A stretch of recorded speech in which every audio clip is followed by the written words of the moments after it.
Hello, welcome to Hope Church Harrogate's Message of the Week. If you'd like to connect with us, please head over to hopeharrogate.co.uk/connect. We'd love to hear from you. I'm going to actually do what I'm meant to do now, and I'm going to talk to you about prayer. We're partway through our prayer series, and we are going to be, we've been covering the ins and outs of being connected to God in the ordinary life. And today we're going to talk about praise and thanksgiving. And praise and thanksgiving is interesting, isn't it? Because I imagine different things jump to mind for different people right here, right now. For some people, what jumps into your mind is what we've been doing this morning, hands in the air, worshipping together, like this picture here. And perhaps that's what springs to your mind when you think about praise and thanksgiving. For other people, it might be the Psalms, the flowing Psalms that is what you think of when you think of praise and thanksgiving.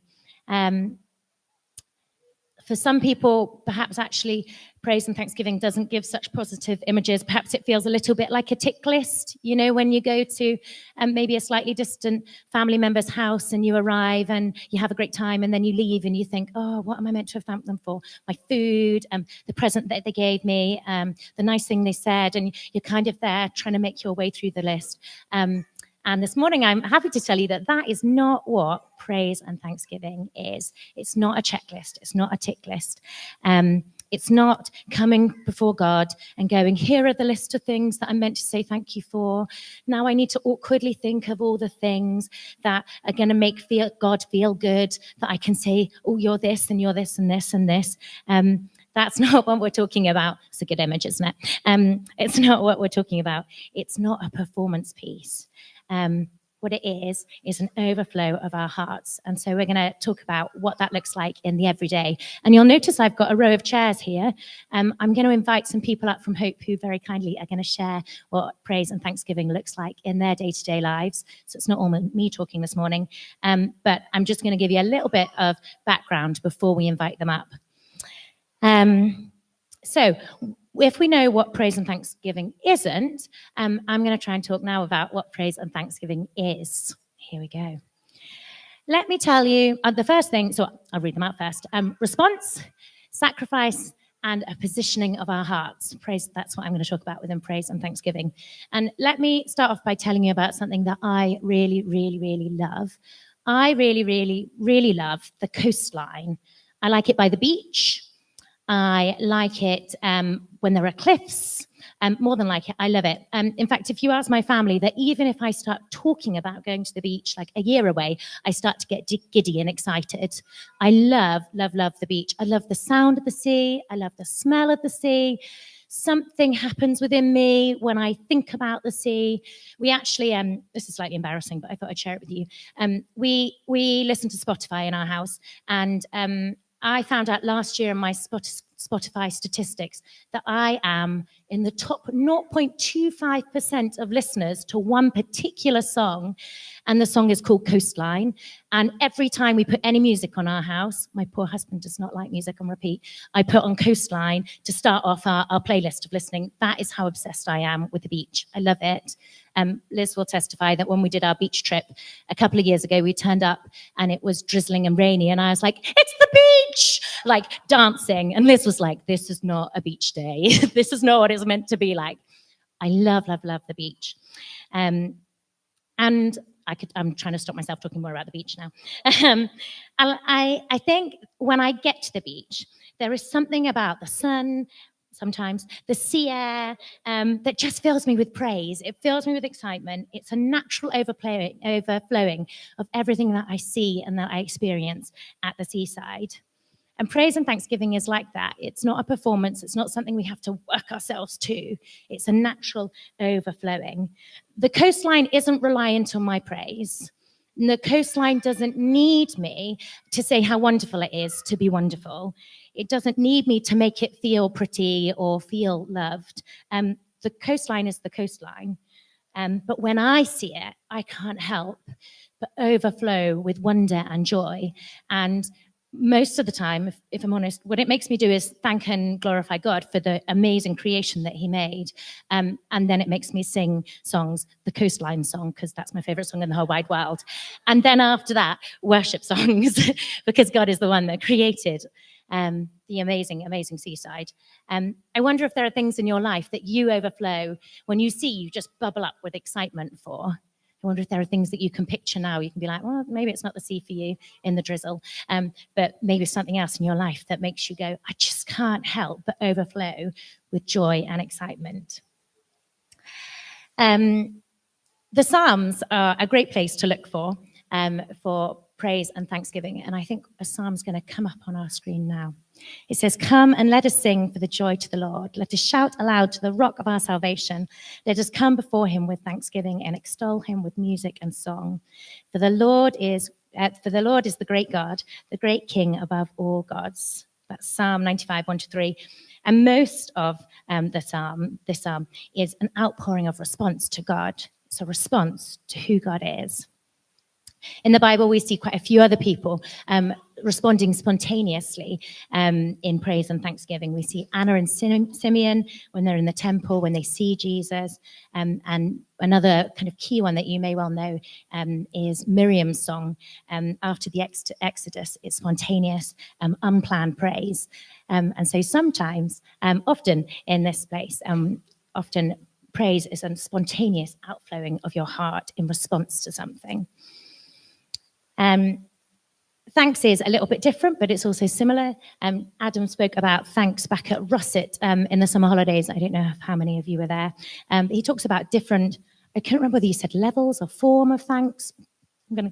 Stages. I didn't write that one down. He talked about different stages of thankfulness, and he was highlighting that initially we teach children the social niceties of saying thank you. You know, you get handed a sweet, say thank you to that person that gave you a sweet. Someone's held the door open to you, say thank you. And it can start to feel like an obligation, you know, almost something that just trips off your tongue without thinking about it because you know that's what you have to do. But that's not what we're talking about here. It's not a social nicety when we talk about Thanksgiving. I wonder if you can take a moment just to think about a time that you were really thankful for something in your life, or to someone for something. The time that springs to my mind, the time that I've been most thankful for something, I haven't won Tim, I'm going to say this, is the time when Tim and Marilyn very kindly offered to look after our little girl when I went back to work. And I can't express and I can't put into words the level of thankfulness that was in my heart for the generosity that they had, the sacrifice they were making in looking after and caring for our, what I counted was a tiny baby. She wasn't tiny. When someone is over the top in their generosity for something that is totally undeserved, when it costs us them something, our natural response is to be thankful, isn't it? It's not a tick list. It's not a, I feel like I have to say this. It's just an overflowing. It's a natural response. And we've got another Bible verse that we're going to pop up. Oh, it's already there. It's already there. It's at the bottom half. I hadn't clicked, sorry. All this is for your benefit, so that the grace that is reaching more and more people may cause thanksgiving to overflow to the glory of God. Thanksgiving is an overflow in response to grace shown to us by God and sometimes by the people around us as well. Praise is about a response to who he is, and thanksgiving is a response to what he has done for us. That was the first of my three. I promise I'll fly through the other two a bit quicker because I know you're all eager for our interview. So the second one that I put up there was sacrifice. And we're going to look straight at scripture there. Here, thank you. Through Jesus, therefore, let us continually offer to God a sacrifice of praise, the fruit of lips that openly professes his name. That's from Hebrews 13:15, and another one from 1 Thessalonians 5:18. Rejoice always, pray continually, give thanks in all circumstances, for this is God's will for you in Christ Jesus. Sometimes thanksgiving and praise takes sacrifice. You can give me a nod if you agree with that, if you have lived in a moment where it has taken sacrifice. It takes sacrifice, doesn't it?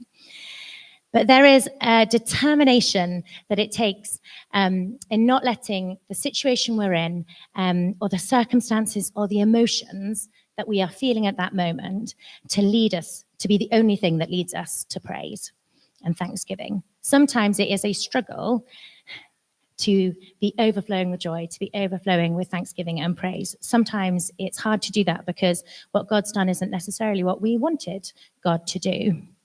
And yet what God's done is always good.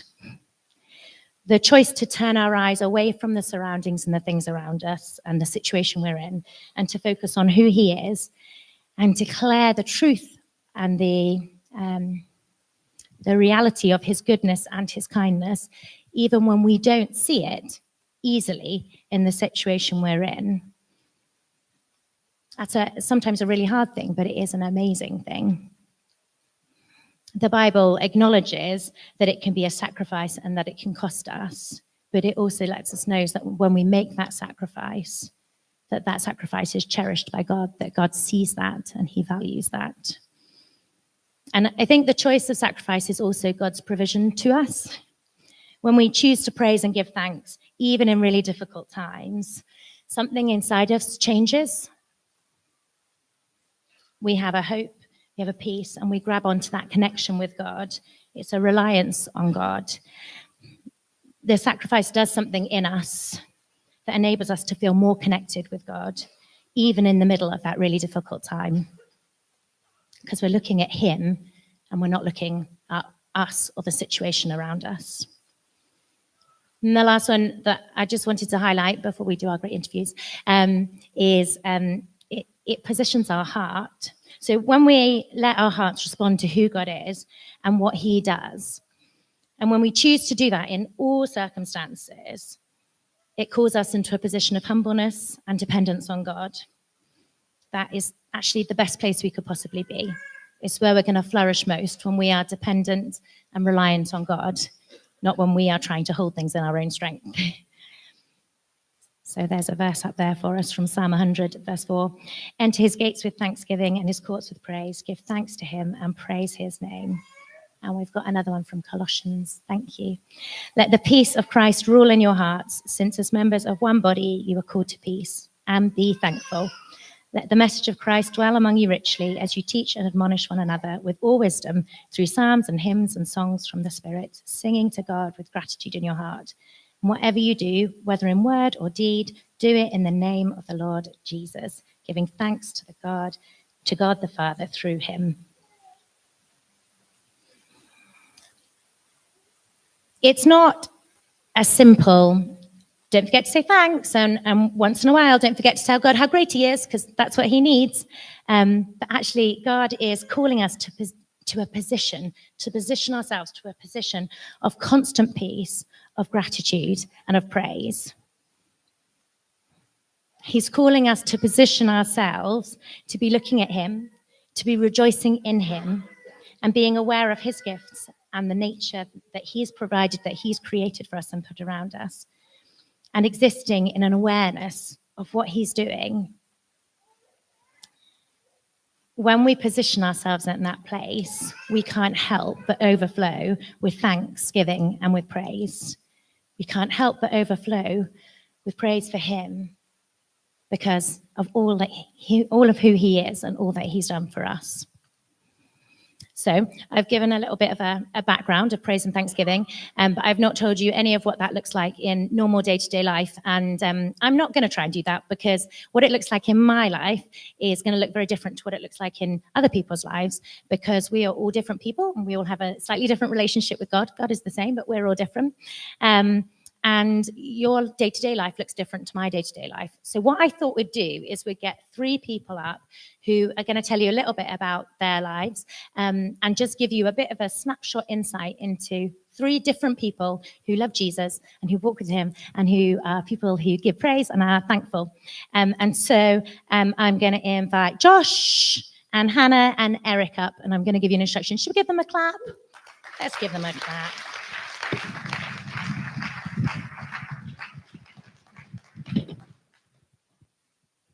Grab yourself a seat. There were steps, but everyone's just avoided the steps. It's so interesting, isn't it? We should have put the steps on the other side, maybe. I don't know. Fine there. So let me introduce everyone to you. I'm not going to introduce each person here to you. I'm going to introduce you to everyone. I don't know which way around you meant to say that. This is Josh, everyone. Josh is a senior data analyst, which you can go, ooh, Adam was already there. that's what I like to do when I don't really fully understand someone's job, but it sounds really important. So, ooh, you could ask him later on, what does that actually mean in the day-to-day? I'm not going to get him to tell us that now. He has known Jesus for 24 years. So we were saying that means like next year he's reached like 25 years, and you feel like you should have a particular big celebration of that, shouldn't you? Have a think. Maybe you've already done that. And in a moment, he's going to, let's do it now.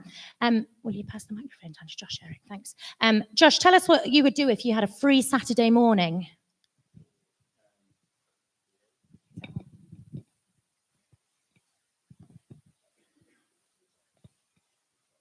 And then it takes a second. Maybe give it a tap.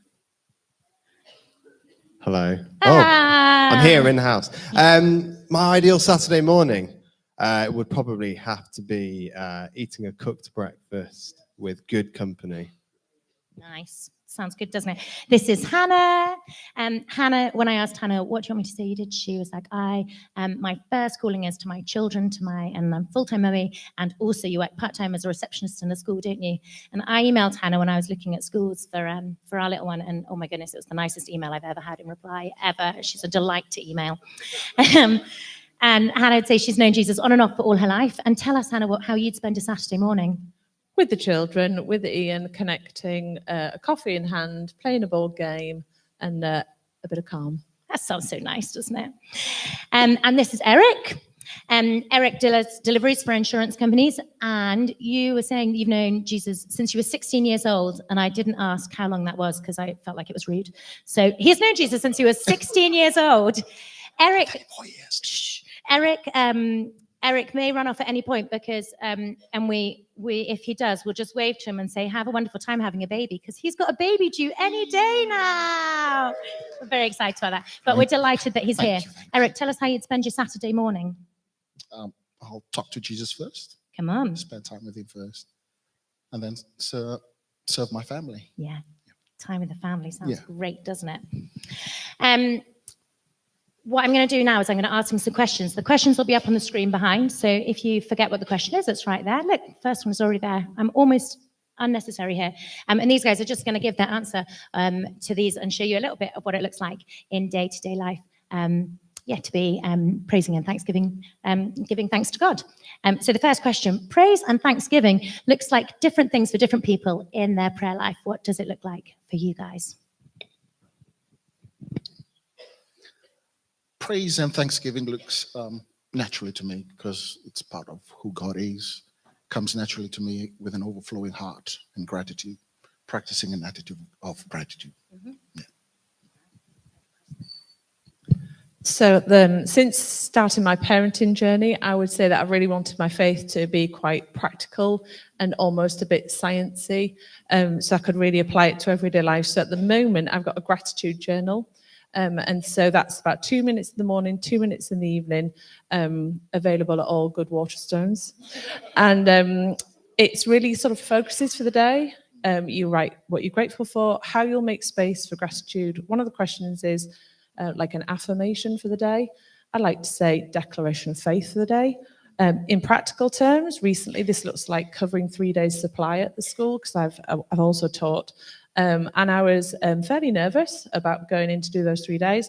And my declaration or affirmation or speaking over myself life was, I'm a great teacher, because it's been a while since I've been in the classroom. Sure enough, that came to pass. And so that moment just to pause and to hold gratitude, to write it down, to give thanks, and to repeat it in the evening. One of the things in the evening is that I can also sort of tick off the emotions that I felt that day. And actually for a mum, I feel that really helpful to be able to pass on to my children, is that there are 2 columns. One we might describe, as being positive, one as negative. Actually, they're all just emotions. And it's okay to have felt overwhelmed in the day and also to have felt extremely content, very pleased, very happy, very calm and positive, and to hold both of those things and find that I can still be grateful despite the overwhelm, and thankful also for the positive. Yeah, looking beyond the circumstance and going, actually, where is God in all of this? Yeah, fab. Go on, Josh. In my life, it looks, I would say I do praise and thanksgiving proactively and reactively at the same time. So what that means is before my day, I've got a lot of maybe stressful meetings or some responsibilities I need to work on. Deliberately sitting down, setting 5, 10 minutes, 10 minutes in the morning, I find helps to sharpen my spirit, to be able to just go throughout my whole day and deal with those things with a more sort of Christ-centered heart. But also reactively, in terms of in the little moments or the things that happen to you, you can sort of give a quick prayer to God and say, "Oh Lord, thank you for that." I mean, one time I've done that is when I've got a lot to do and I'm at the coffee machine. I'm like, "Thank you, God, for coffee. It's thank you for creating coffee, because I really appreciate it." But although that sounds silly, that is a really genuine, authentic sort of Thanksgiving prayer, that God made coffee, God made loads of other things, and I just can have a minute just to send that to him and say, "Thank you so much, God." Yeah, I love that. It's in the day-to-day, isn't it? In the little bits of your day-to-day, being like, "Oh, God, yeah, I could just focus on the coffee, but I've got my eyes on God." I'm jumping through the questions because I'm jumping through them. How does it impact how you experience life and your connection with God? I've jumped that. Yeah, I've jumped that question. Sorry. Yes, thanks. I can go again. So the way it impacts me is, so I've done sort of a year actually of sort of spending time with God before my working day. Before, I used to be very concerned with my own ambitions and things that I need to get done, things I wanted to go and achieve. And I had a lot of worries and a lot of cares about things that needed to be so. And just spending that time sharpening in the morning, praise and thanksgiving, slowly but surely, I can just see over the course of the year, I stopped worrying about those things. I started to care about things that God cared about. Mm-hmm. And suddenly the things that I was holding so dear in my heart can still be important, but they find their place underneath. And I suddenly just felt like a reprioritization happening.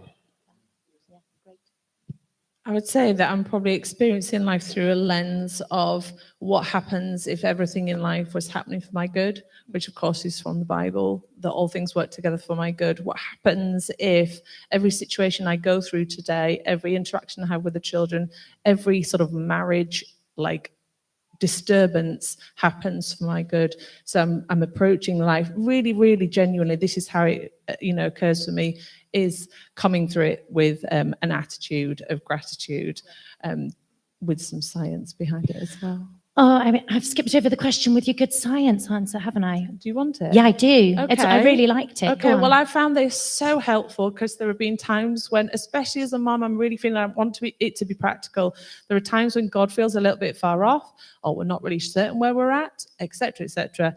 The science I've sort of not come across but learned is that there is a system in the body called the reticular activated system, or the RAS for short, and it's basically the filter in the body that deals with all of the information from life, and it filters out what you don't need, because basically as humans we would be overwhelmed if we took in all of the visual and mental stimulation from the day. So it filters, basically. There are very few things that get through the RAS. One thing that gets through is your name. So in a crowd, if you hear your name, that's why you hear it, because the RAS lets you hear your name because you're needed. And then there are a couple of other things. The other things that get through your RAS, the filter, are the things that you set your mind on. As a man thinks, so is he.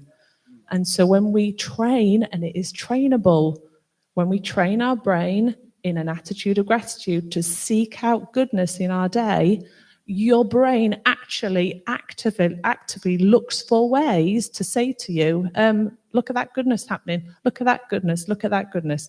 It has been a real game changer for me, because in times when I felt a little bit stuck God-wise, I've known actually God, who created my body, put a system in there designed for me to find goodness in my life. So cool, isn't it? Can you jump back to this question? Sorry, Eric, I took us down a rabbit hole. Yeah. It's powerful in the world of the spirit. It takes the focus off me, that it doesn't, my circumstances doesn't revolve around me. When I shift the focus on God, his presence comes down and he takes care of it. Yeah, that's great. I'm just looking at my time and trying to behave. Great. What is one thing that you've learned about praise or thanksgiving or thanking God that helped you, or a misconception or a misunderstanding that you had to get over? Anyone want to go? My misconception was praise and thanksgiving was just part of church service. Yes. It's now part of my lifestyle Come on. of worship, of who God is and who I am in Him, and just walking on with Him.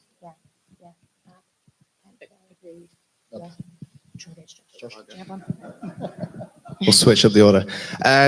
One thing I learned, which really helped me in sort of my prayer life before, with just sitting down with God, is that I noticed the Lord's Prayer has got "Our Father in heaven, hallowed be your name," and that sets out like a really nice structure in terms of it's first of all stating who God is. He's your Father. Where is He? He's in heaven, and it's also saying He is holy, and that's starting off in that sort of praise and thankfulness that Jesus Himself put into the Lord's Prayer. And so I found that structure really helpful, and noticed how important it is. And when I start off with praise or thanksgiving in my prayer, the rest of the prayer seems to sort of go quite smooth from there, usually.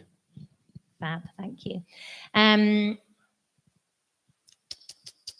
going to do it. We're going to take the time. Can you tell me a story of a time where praise or thanking God was significant for you? Yes. More recently, and to be very, very practical, hard conversations had recently with Ian, and we've been through maybe sort of like a week's worth of just tricky days, just marriage stuff. In the past, it's had an opportunity to really rock me, to sort of shift me upside down, I'm going to say. On that particular day when we'd sort of had convos, came across the song Gratitude by Brandon Lake, and it was no coincidence. And for that alone, I was just stood there being very grateful. Speaks to in the bridge, "Come on, my soul, don't you get shy on me, lift up your voice." And so, okay, I'm bringing in the science, but the RAS system, ever looking for good in my life, said I can speak to that. Come on, my soul, come on, my RAS, like find goodness in this situation.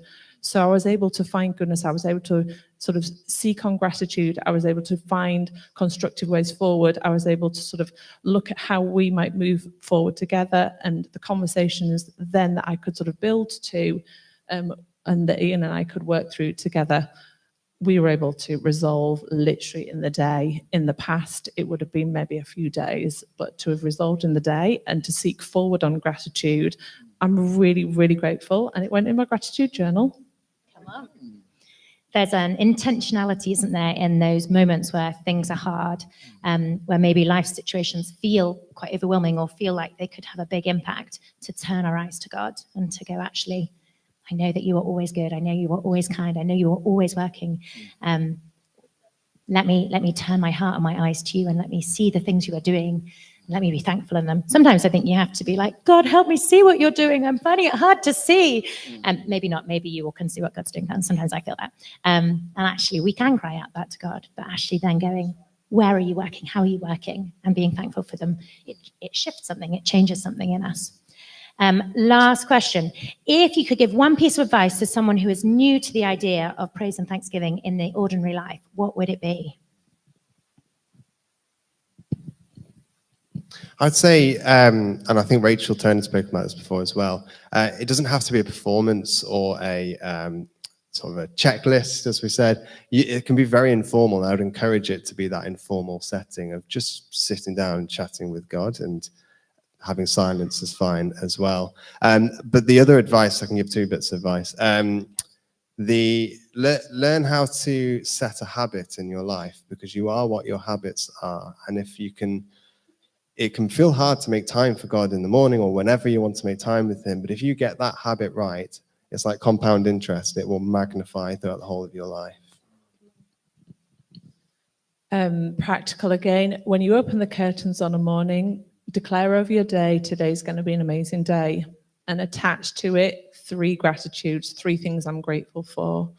I'm really grateful for Ian bringing me coffee this morning. I'm really grateful for the fabulous day that we had with family yesterday. I'm really grateful for waking up in a home where there is food in the fridge to put before my children. So today's going to be an amazing day as you fling open the curtains and then 3 things that you're grateful for. And then, as you're saying, onwards from there, I'm in the car, I'm finding 3 things to be grateful for. I'm in the supermarket, I'm finding 3 things to be grateful for. You sort of end up in that state of there's always something to be grateful for. What I would encourage people to do is just start small. Start where they are. If you're reading through your Bible, read through God's Hebrewic names. It reveals his nature. Start with praise and worship. Ask the Holy Spirit to empower you to be consistent in his presence every morning. And just flow on from there. Come on, thank you so much. Can I just get you to a thumbs up and a thumbs down for one more question? Those first steps, or the feeling of, I haven't asked you this, so I'm trying to form my question as I ask. The feeling of being thankful and praising God. If it's really hard, if it feels really hard, normally there are moments it will feel hard. I'm so setting you up. If it feels hard, give me a thumbs down. And if it feels easy in the small and the day-to-day, give me a thumbs up. You can give me an in the middle. You're allowed to give me an in the middle. Thumb up, yeah? Yeah. And I'm asking to set you up in lots of different ways. Let's give them all a round of applause and thank them so much for sharing so much life. You're welcome to go back to your seats. I think the reason I was asking is because there are moments in life where being thankful is really hard. And I think that's really important to acknowledge and not to miss. And also, when you heard about them talking about the little things that they were doing while opening the curtains, being thankful, whilst making the coffee, being thankful, actually, they're really small things that aren't hard. It's just forming that habit of going, as I make my coffee in the morning, as I open my curtains in the morning, how am I looking to God in those moments? How am I overflowing with thankfulness and praise in those moments? And I think Eric summed it up really nicely at the end in saying, if that's new to you, if it's not something that you find that it is that you do naturally in your life, can I encourage you to just pick something really small? Because sometimes when we go, oh, that sounds really good, I want to live a life full of thankfulness and full of praise, we go really big and we set ourselves some really big ambitions. And actually, they're really, really hard to maintain when you go really big straight away. I remember, I'm trying to retell a story now. I'm looking at Liz as I'm telling it. Liz was telling me about a book she was reading where you were trying to form a habit of going for a walk. And they were like, initially, just get out your front door. That's all you have to do is just open the front door and step out your front door. And then after a certain period of time, you go out your front door and you walk to the end of the drive. And then you just walk to the bottom of the drive. And no matter what day you're on, you can walk to the bottom of the drive, depending on how long your drive is. But you walk to the bottom of the drive. And then you go just a little bit further. And actually, what you'll find is very quickly you form a habit, which is this beautiful life of praise and thanksgiving. But it's an intentionality, isn't it, in going, I'm going to choose to build that habit into my life. I'm going to choose to turn my eyes to God. And when we turn our eyes to God, our hearts do overflow with joy and thanksgiving and praise because we see who God is and we know what he's done for us. But there is definitely an intentionality, and sometimes it takes sacrifice to turn our eyes to God in those moments and to go, what are you doing? And how can I see you working? So the band are going to play. I haven't really set them up very well. I just said, let's do praise and thanksgiving at the end, because that's what we've talked about. And I'd love for you, as they play, for you to take a moment and say to God, what's the next step for me in growing in praise and thanksgiving? Is it that you want to start a new habit, that you want to build a new habit? Is it that you go, oh, I've got stuck in my ways in this place and I want to build and I want to grow in that habit? Perhaps you're sat there and you're like, I haven't got any of that habit. I'm not even sure I know who this God is that people look at and see goodness overflowing from, that see someone who they want to walk with them in the day-to-day. And if that's you and you don't know God, but you're like, oh, I'd quite like to know this God who people genuinely think I'm going to look at and overflow in thankfulness and praise, then we would love to introduce you to Jesus and to allow you to know him yourself, because he really is amazing. He is really he is incredible. He is the God that you want to walk with you in the day-to-day.